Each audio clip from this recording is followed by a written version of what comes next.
Pod cost کے نام سے ہمارے چینل کو بھی ضرور وزٹ اور سبسکرائب کریں، جس میں ہم ان سوالات کا جواب دینے کی کوشش کرتے ہیں جو آپ لوگوں کی طرف سے پوچھے جاتے ہیں۔ اس چینل کا لنک بھی ویڈیو کی ڈسکرپشن اور پہلے کمنٹ میں موجود ہے۔ دعا کیا تم کہتے ہو اس کا نام نہیں ہے، بلکہ کیا تم ہو اس پر اس کا سارا انحصار ہے۔ عبادت کیا تم کرتے ہو اس سے اس کا کوئی لینا دینا نہیں ہے، بلکہ اس کا تعلق ہے اس سے کہ تم کیا ہو۔ تم لوگ سمجھ ہی نہیں رہے کہ دین کیا ہے۔ دین ہونے کا ڈھنگ ہے، یہ تمہارا کوئی ایکشن نہیں۔ سوچو نا، جو تمہارا تصور خدا ہے، جو بھی ہے، خدا کو تمہارے کرنے، تمہارے عمل، تمہارے ایکشن سے کیا لینا دینا؟ ایک بات سمجھ رکھو، دین کا تعلق تمہارے ایکشن سے، عمل سے نہیں ہے، زندگی سے ہے۔ زندگی کل بینگ ہے، تم اس کل بینگ کا ایک جزو ہو۔ اس کو یوں سمجھو، یوں دیکھو، تمہارا جسم ٹریلینز آف سیلز پر مشتمل ہے، اربہ ارب خلیے۔ کیا تم ہر سیل، ہر خلیے کے ایکشن کا حساب کتاب رکھتے ہو؟ بالکل نہیں۔ ہاں، ہر خلیہ تمہارے ہونے کے ڈھنگ سے ضرور جڑا ہے۔ یہ کائنات جو ظاہر میں ہے اور جو ظاہر سے ماورا ہے، جو روشنی میں ہے اور جو تاریکی میں ہے، جو معلوم کی سرحد میں ہے اور جو نامعلوم ہے، وہ سارا وجود خدائی وجود ہے۔ اس کل کائنات کے ہونے کا ایک ڈھنگ ہے جس سے سب آشکار اور نا آشکار جڑا ہے۔ یاد رکھو، تم جسم نہیں ہو، تم دماغ نہیں ہو، بلکہ تم وہ شعور ہو، وہ پوائنٹ آف کانشیسنس ہو جو دیکھ رہا ہے کہ یہ تمہارا بدن ہے، جو دیکھ رہا ہے کہ یہ تمہارا دماغ ہے، جو وٹنس ہے، جو آبزرور ہے، جو مشاہدہ کر رہا ہے۔ تمہارے باطن میں موجود ایک مقام شعور ہے، وہ مقام شعور کہ جو کل شعور اس کائنات کی کل بینگ سے جڑا ہے۔ بالکل ویسے ہی کہ جیسے تمہارے بدن میں آکسیجن کی صورت ہوا داخل ہوتی ہے اور کاربن ڈائی آکسائڈ گیس کی صورت خارج ہوتی ہے، اور جو اس بدن کو زندہ رکھتی ہے، اس کی کوئی سرحد نہیں ہے۔ ہوا کا یہ کرہ ایک پورا کل ہے، اس کا ایک جزو تم میں داخل ہوتا ہے اور خارج ہوتا ہے، مگر وہ ہوا جو تم میں داخل ہوئی اور تم سے خارج ہوئی، وہ باہری کائنات میں موجود اس گیسی کرے سے الگ کوئی چیز نہیں ہے۔ یہ مقام شعور بھی بالکل اسی گیسی کرے کی طرح ہے۔ تمہارے اندر موجود اس پوائنٹ آف کانشیسنس کے آسمان پر اگر پیار ہے تو تمہارا ہر ایکشن عبادت ہوگا۔ تمہارے باطن میں اگر سکون ہے، سکوت ہے، تو تمہارا ظاہر میڈیٹیشن ہوگا، مراقبہ ہوگا۔ تمہارا باطن اگر پل پل کانشیس ہے، شعور ہے، تو تمہاری پوری زندگی عبادت ہوگی۔ یہ اصول کی بات ہے، اسے سمجھے بنا نہ تم دین کو سمجھو گے، نہ عبادات کو، نہ دعا کا راز تم پر کھلے گا، نہ خدا کی پہچان تمہیں ہو سکے گی۔ تم لوگوں کی توجہ باہر پر ہے، باہر سے کچھ ایڈ ہو جائے تو سمجھتے ہو کہ تم زیادہ مکمل ہو گئے، باہر کی دنیا سے کچھ تفریق ہو جائے، مائنس ہو جائے تو سمجھتے ہو کہ تم نامکمل ہو گئے ہو، ادھورے رہ گئے ہو۔ ایک نوکری جو تمہارے دماغ کی، تمہاری انا کی طلب ہے، وہ مل جائے تو سمجھتے ہو کہ تم پورے ہو گئے۔ ایک کاروبار ڈوب گیا تو تم اپنے ہونے کو نامکمل سمجھتے ہو۔ لڑکے امتحانوں میں فیل ہو کر خودکشی کر رہے ہیں، نوجوان نوکری نہ ملنے پر ڈپریس ہو رہے ہیں۔ کیوں؟ کیونکہ وہ یہ سمجھ رہے ہیں، بلکہ انہیں یہ سمجھایا جا رہا ہے کہ یہ تمہیں نہ ملا تو تم زندگی میں کچھ نہ کر سکو گے، ناکامل رہو گے، ناکام رہو گے۔ مگر جو ایک چیز سمجھ میں نہیں آ رہی وہ یہ ہے کہ باہر کی دنیا میں آنے والا بدلاؤ کچھ بھی نہیں سوائے اس کے کہ تم نے کپڑے بدل لیے ہیں۔ یاد رکھو، باہر کو بدلنے سے کبھی اندر نہیں بدلا۔ ہاں، اندر بدل جائے تو باہر سب کچھ خود بخود بدل جاتا ہے، کیونکہ تمہارا باہر، تمہارا ایکشن، تمہارا ظاہر، تمہارا ہر عمل سایہ ہے، شیڈو ہے۔ کوئی بھی سائے کو بدل کر کیا خود کو بدل سکتا ہے؟ کیا کوئی بھی سائے کو بدل سکتا ہے؟ نہیں۔ لیکن اگر تم بدل جاؤ تو سایہ خود بخود بدل جاتا ہے۔ کبھی سینما میں فلم دیکھی ہے؟ سینما کے پردے پر جو نظر آ رہا ہوتا ہے وہ صرف سایہ ہوتا ہے، اس فلم کا سایہ جو پروجیکٹر میں لگی ہے۔ اصل واردات پروجیکٹر میں ہو رہی ہے، پردے پر تو سائے لہرا رہے ہیں۔ پروجیکٹر میں فلم بدل دو، سائے بدل جائیں گے۔ پردے کو کیسا بھی رنگ لو، کیسا بھی صاف کر لو، پروجیکٹر میں موجود فلم نہیں بدلے گی تو پردے پر لہرا رہے سائے کبھی نہ بدلیں گے۔ تم دکھی ہو تو پروجیکٹر کے اندر موجود فلم کو بدلنا ہوگا۔ کوئی عہدہ، کوئی کامیابی، کوئی نوکری، کوئی مکان، کوئی ایڈونچر جو باہر کی دنیا میں ہوا وہ تمہیں خوش یا مطمئن نہیں کر سکتا۔ ہاں، اندر فلم بدل دو، فلم سکھی اور مطمئن لگا دو۔ پروجیکٹر کی فلم میں پیس، سکوت اور سکون ہو تو زندگی کے پردے پر صرف محبت ہوگی، سکون ہوگا، اطمینان ہوگا۔ یہ ایک ایسا راز ہے کہ سمجھ جاؤ گے تو سمجھو کائنات کا سب سے گہرا راز تم نے پا لیا ہے۔ تمہاری دنیا کی اکثریت کا مگر المیہ یہ ہے کہ وہ باہر کو بدلنے میں اپنی ساری زندگی گنوا دیتی ہے، لباس کو بدلنے میں سب کچھ داؤ پر لگا دیتے ہیں۔ لیکن تم بخوبی جانتے ہو کہ لباس بدل بھی جائے تو کچھ بدلتا نہیں۔ تم دکھی ہو اور مہنگے سے مہنگا لباس بھی پہن لو تو کیا دکھ مٹ جائے گا؟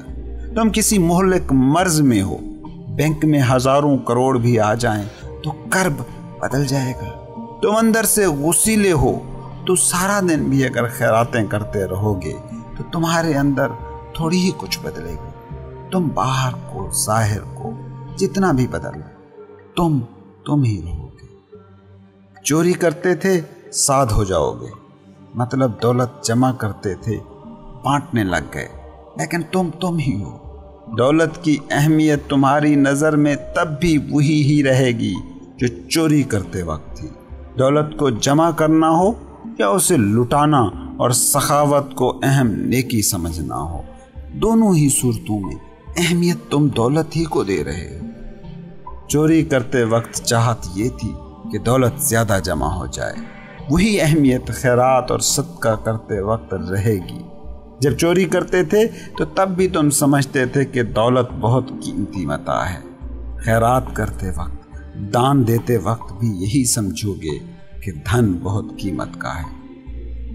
اصل چیز تو یہ تھی کہ دولت کا زندگی کے سکون سے تعلق کٹتا، عہدے کا تمہاری بینگ کے تجربے سے الحاق ٹوٹتا۔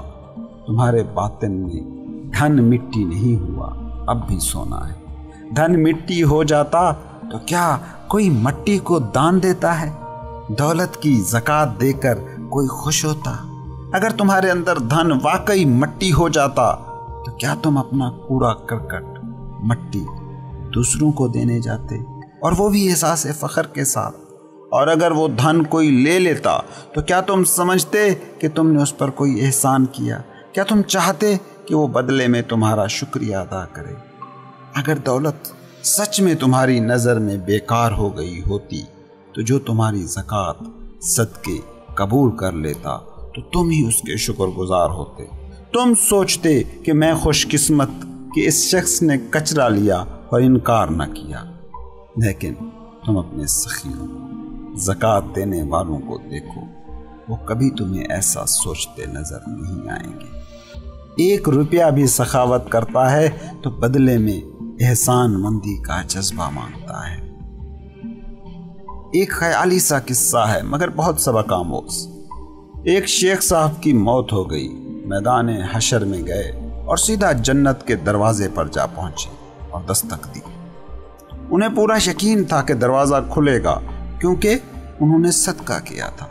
خیر دروازہ کھلا، دربان نے اسے سر سے پیر تک دیکھا اور کہا کہ شاید آپ نے یہاں غلطی سے دستک دے دی، وہ سامنے جہنم کا دروازہ ہے، اس پر دستک دو، یہاں تمہارا اندراج نہیں ہے۔ شیخ صاحب تو اس پر چڑھ گئے، انہوں نے کہا کیا خبر نہیں پہنچی؟ کل ہی میں نے ایک بوڑھی عورت کو 10 روپے خیرات دیے تھے، اور اس سے بھی ایک دن پہلے ایک اندھے اخبار بیچنے والے لڑکے کو 5 روپے صدقہ دیا تھا۔ جب دان کی دہائی دی گئی تو دربان نے اپنے اسسٹنٹس کو کہا کھاتا چیک کرو، وہاں 15 روپے کی خیرات اور صدقہ لکھا ہوا تھا۔ دربان کو فکر ہوئی، اس نے پوچھا کہ اس کے علاوہ کوئی اور نیکی کی تھی تم نے؟ شیخ صاحب بولے اور تو کچھ اس وقت یاد نہیں آتا، کچھ کیا ہوتا اور یاد نہ آتا؟ جسے 15 روپے پورے کے پورے یاد تھے وہ کچھ اور کرتا اور اسے یاد نہ آتا، یہ کیسے ہو سکتا؟ کھاتے کو دربان کے ساتھیوں نے پھر جانچا تو بس وہی 15 روپے ہی نکلے۔ انہی 15 روپوں کے بل پر اس نے جنت کا دروازہ کھٹکھٹایا تھا، اور وہ بھی اکڑ اور پورے یقین کے ساتھ۔ خیر دربان نے اپنے ساتھیوں کی طرف دیکھا اور آنکھوں ہی آنکھوں میں پوچھا کہ کیا کریں اس کے ساتھ۔ اس کے ساتھی نے جیب میں ہاتھ ڈالا، 15 روپے نکالے اور دربان کو کہا اس کو یہ 15 روپے دو اور کہو کہ وہ سامنے کے دروازے پر جاؤ اور وہاں دستک دو، یہاں کا تمہارا حساب باق ہوا۔ سوچو پیسوں سے کبھی جنت کا دروازہ کھلتا ہے؟ اس بات کو سمجھو کہ تم چاہے پیسے کو پکڑو یا چھوڑو، دونوں ہی صورتوں میں پیسے کے اہم ہونے کا تصور راکھ نہیں ہوتا۔ تم چاہے دنیا دار ہو یا دھونی رما کر جنگل میں جا بیٹھے ہو، تمہاری دنیا کی ویلیو وہی کی وہی ہے۔ تم پیٹ کرو کہ منہ، تمہارے سفر کی نیچر میں کوئی خاص فرق نہیں آیا جب تک کہ باطن سے نہ بدل جاؤ۔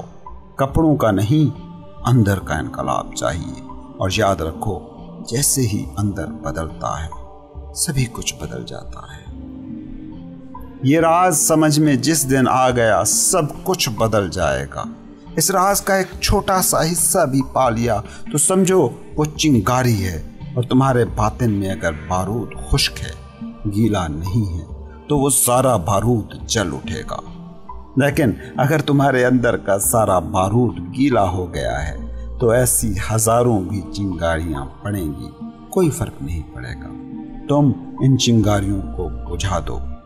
اس بات کو سمجھو کہ تمہاری اصل مشکل یہ نہیں کہ سچ تمہیں سننے کو نہیں ملتا، تمہاری اصل مشکل یہ ہے کہ تم سچ کی چنگاری کو بھی بجھانے میں ماہر ہو، کیونکہ تمہارے اندر ساری بارود گیلی ہے۔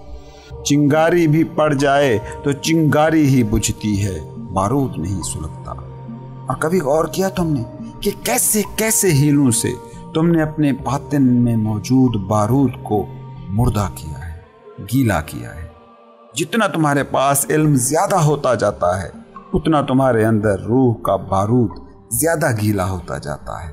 جتنا تم سوچتے ہو کہ میں جانتا ہوں اتنا تمہاری انا اور مضبوط ہوتی ہے، اتنا تم اندر سے جاہل ہوتے جاتے ہو۔ اسی اپنے جاننے کی وجہ سے تم سچ کی چنگاری کو بجھا دیتے ہو۔ تمہارا جو علم ہے وہ علم کی چنگاری کو بھی تمہارے باطن تک نہیں پہنچنے دیتا، بلکہ الٹا وہی رکاوٹ بن جاتا ہے۔ سچ کی چنگاری پڑ بھی جائے تو تمہارا علم کہتا ہے کہ یہ بکواس ہے، اس کو چھوڑو۔ وہ اس چنگاری کو تمہارے باطن کے دروازے پر ہی بجھا دیتا ہے۔ تم جس علم کو سمجھ رہے ہو کہ وہ تمہیں بیدار کر رہا ہے، وہی الٹا تمہارا ٹرینکولائزر، نشہ آور گولی بن گیا ہے۔ اور یاد رکھو علم سے زیادہ گہری شراب اس کائنات میں کھوجنی مشکل ہے، کیونکہ انا کو جتنی تقویت، جتنی اسٹرینگتھ علم اور انفارمیشن سے ملتی ہے اور کسی چیز سے نہیں ملتی، اور تو اور دولت بھی انا کو اتنا مضبوط نہیں کرتی جتنا جھوٹا علم کرتا ہے، کیونکہ دھن کی چوری ہو سکتی ہے، سرکاریں بدل جاتی ہیں، سوشلسٹ آ کر ساری دولت چھین سکتے ہیں، روپے کی ویلیو گر سکتی ہے، کاروبار ڈوب سکتا ہے، کچھ بھی ہو سکتا ہے، لیکن علم چوری نہیں ہوتا، کوئی چھین نہیں سکتا۔ تمہیں اٹھا کر کوئی جیل میں بھی ڈال دے تو سارا کچھ بھی باہر رہ جائے مگر علم تو ساتھ ہی جاتا ہے۔ اس لیے کبھی غور کیا کہ دولت مند میں بھی وہ اکڑ نہیں ہوتی جو پنڈت، پروہت اور مولوی میں ہوتی ہے، اور یہی اکڑ ہی وہ چیز ہے جو تمہارے اندر بارود کو کیلا رکھتی ہے۔ جس دن یہ اکڑ چھٹ جائے تمہارے باطن کی بارود سوکھ جائے گی، پھر سچ کی ایک ہلکی سی چنگاری بھی اگر تمہارے اندر چلی گئی تو سارا بارود جل اٹھے گا، کیونکہ بارود کو جلانے کے لیے بہت زیادہ آگ کی ضرورت ہوتی ہی نہیں، ایک چنگاری کافی ہوتی ہے۔ بارود جلنے والی ہو تو ایک تیلی کافی ہے، اور نہ جل سکنے والی ہو تو آگ میں بھی جھونک دو، بارود نہیں جلے گی۔ یہ راز چنگاری کی طرح ہے کہ تمہارا باطن اگر پل پل کانشیس ہے تو تمہاری پوری زندگی عبادت ہوگی۔ اس راز کو اپنے علم، اپنی معلومات کے نقاب سے نہ دیکھنا، اس نقاب کو ہٹا کر دیکھنا، کیونکہ علم سے سمجھا تو یہ تم سمجھ ہی نہ پاؤ گے۔ وہ خود جو خدا جیسا ہو گیا، وہ قطرہ جو کلزم جیسا ہو گیا، وہ کرن جو سورج جیسی ہو گئی۔ ایسے لوگ کیا بولتے ہیں یہ سوال نہیں ہے، کیونکہ وہ جو بھی بولتے ہیں وہ ذکر ہے، کیونکہ اب ان کے دل میں یہ دنیا رہ ہی نہ گئی، خواہش نہ رہی، اندھیرا نہ رہا، ان کا دل پھر بجلی کا بلب بن گیا جس میں کہیں کسی ظلمت کے ہونے کا امکان ہی نہ رہا۔ ایسا دل ہو تو اس سے جو بھی آئے گا وہ عبادت ہے، وہ پوجا ہے، وہ دعا ہے، اس سے اور کچھ وارد ہو ہی نہیں سکتا۔ سوچو نا، روشنی سے اندھیرا کیسے آئے گا؟ محبت سے نفرت کیسے نکلے گی؟ حلم سے غصہ کیسے ابھرے گا؟ اب ان کے اندر سے جو بھی آتا ہے وہ عبادت ہے۔ عیسیٰ علیہ السلام اپنے حواریوں کو کہا کرتے تھے، تم کیا اپنے منہ میں ڈالتے ہو اس سے جنت نہیں ملے گی؟ کیا تمہارے منہ سے نکلتا ہے اس سے تمہیں آسمانی بادشاہت ملے گی؟ تم اپنے اندر کیا ڈالتے ہو اس سے کچھ طے نہیں ہوتا۔ کیا تمہارے اندر سے باہر آتا ہے وہ خبر دیتا ہے کہ تم کون ہو۔ جو خود خدا جیسا ہو جائے وہ پھر ذکر نہیں کرے گا، ذکر کی ضرورت ہی نہیں رہی، کیونکہ وہ جو بھی کرے گا وہی ذکر ہوگا۔ بھکت کبیر سے کسی نے ایک دن پوچھا، کبیر بڑے صوفی بھکت بنے پھرتے ہو، کبھی ذکر کرتے تو تمہیں ہم نے دیکھا نہیں، کبھی عبادت میں محو تمہیں ہم نے پایا نہیں، کب کرتے ہو عبادت؟ ہم تو جس وقت بھی تمہیں دیکھتے ہیں تم اپنے کام میں جتے ہو، دکان پر بیٹھے ہو، کپڑے رفو کر رہے ہو، کپڑا بنتے ہو، بازار بیچنے جاتے ہو، لیکن کبھی تمہیں عبادت کرتے، ذکر کرتے تو ہم نے نہیں دیکھا۔ کبیر نے جواب میں کہا، جو بھی کرتا ہوں وہی عبادت ہے، جو بھی میں بولتا ہوں وہی میرا ذکر ہے، میرا ہونا ہی میرا مراقبہ ہے۔ تم لوگوں کو جب عبادت کرنے، ذکر کرنے، مراقبہ کرنے کو دل کرتا ہے تو تم کیا کرتے ہو؟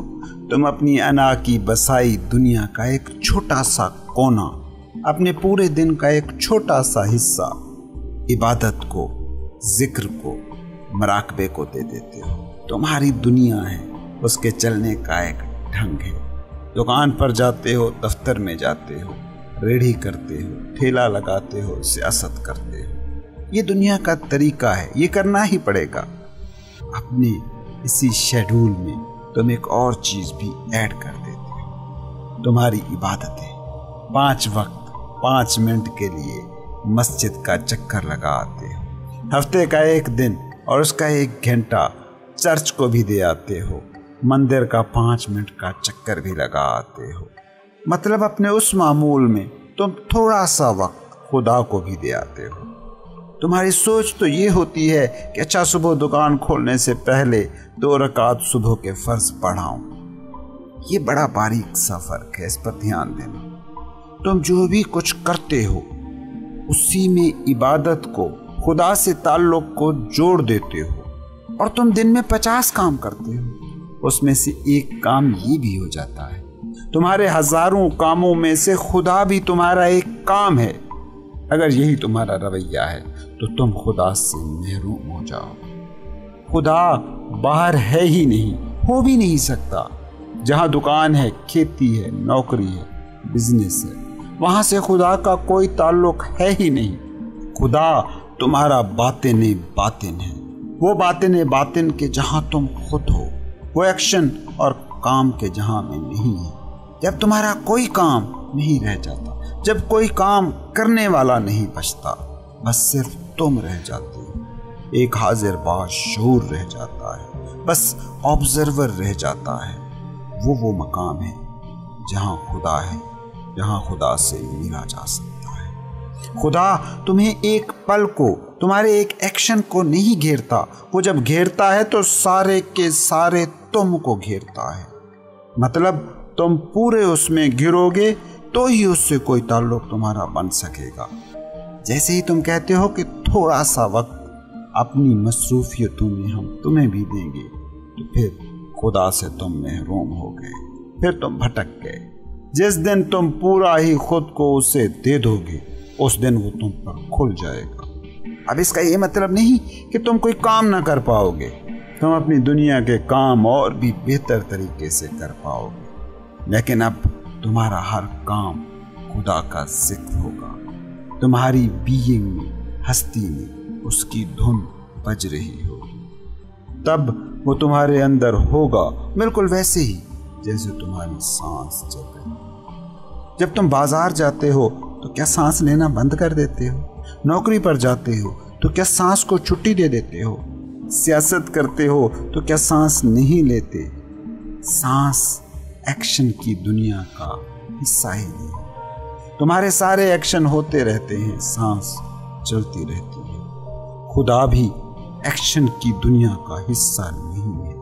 تم جو بھی کرتے رہو وہ تمہارے اندر موجود ہے، بس معاملہ اتنا ہے کہ تم اسے شعوری طور پر جیتے ہو یا وہ لاشعوری طور پر تم سے جڑا رہتا ہے۔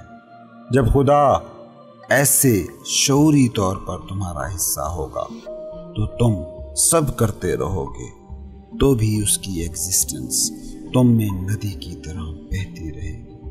تمہارے ایکشن دنیا سے جڑے ہیں اور خدا دنیا کا حصہ نہیں ہے۔ تمہارے ایکشن سے تمہاری دنیا جڑی ہے، خدا تمہارے کسی ایکشن سے جڑا نہیں ہے۔ تمہارا ہونا، تمہاری بینگ جب ہر ایکشن سے آزاد حالت میں دیکھ لی جاتی ہے تو اس وقت خود اور خدا دو نہیں رہتے، ایک ہو جاتے ہیں۔ یہ ہے حالت حضوری۔